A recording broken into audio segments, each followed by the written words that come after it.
Hi, I'm Cheryl and welcome to the Sewing Room channel. I've got another quick tip of the week for you for your sewing room, and that's how to store your fabric.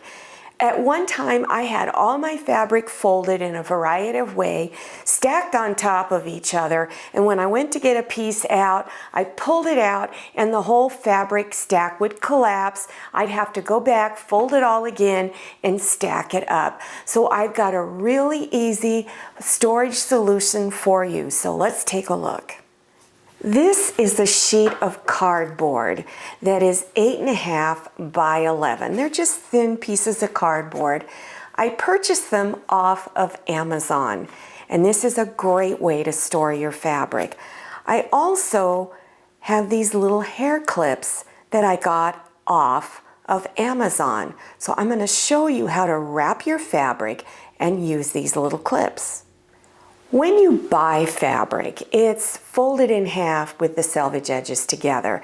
So if you're going to store a really large piece of fabric on the cardboard, I recommend you keep it folded this way and then fold it in half again. Then you take the end of the fabric and wrap it around the end of your cardboard.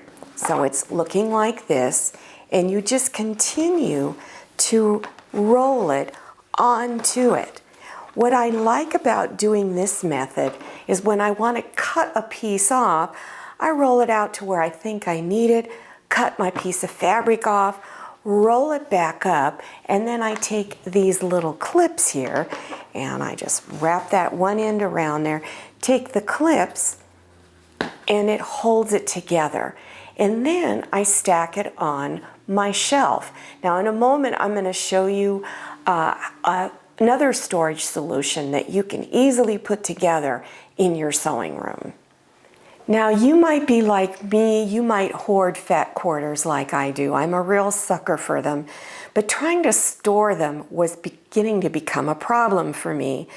So you can make these little fabric storage cubes, and I color coordinated it. In other words, all my green fat quarters are in this green cube, yellow and blue, and I have a red one someplace, but can't find it. We're in the middle of packing, and I'm sure it got packed away. So this is a great way to store your fat quarters. Now, if you have a lot of fat quarters, I have hundreds. Here is another little solution for that. I take shoe boxes. For instance, this is all my orange. And for some of my colors, I'll have maybe 2 or 3 of them with all of these fat quarters. Also, if I have a small piece of fabric left over, I will fold it up and put it in either this or the little fabric cubes. And it's so easy to scan through it and look for a fat quarter that you need. Another good way to actually store and place the fabric after you've put it onto cardboard or put them in your shoe boxes is to empty a closet out, take the doors off, and build shelving inside, because that's what this is. It's just a closet. We stored the doors in the garage and had these built in there. Another solution is to buy inexpensive bookcases and also use those to place your fabric on. It's really an inexpensive solution to your storage issues. Well, if you do have a fabric storage problem, I hope you try some of these. And I think it'll get much better to find that little piece of fabric that you just know you have somewhere. You'll be able to find it much faster. Now check below your YouTube screen for video links to tutorials for beginners, whether you're learning how to make a pillow, making a tote bag, a table runner, and little curtains. There's all kinds of great tutorials that I have out there. Make sure you follow me on Instagram and check out my Facebook page. Thank you so much for watching. See you next time, and happy sewing.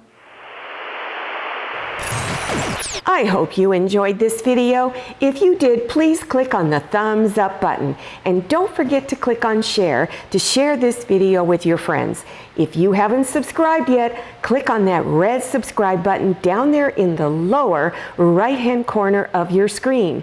Click on the bell so you can receive notifications about my latest videos. I'm Cheryl, and this is Scotty, and this is Manny. See you next time, and happy sewing!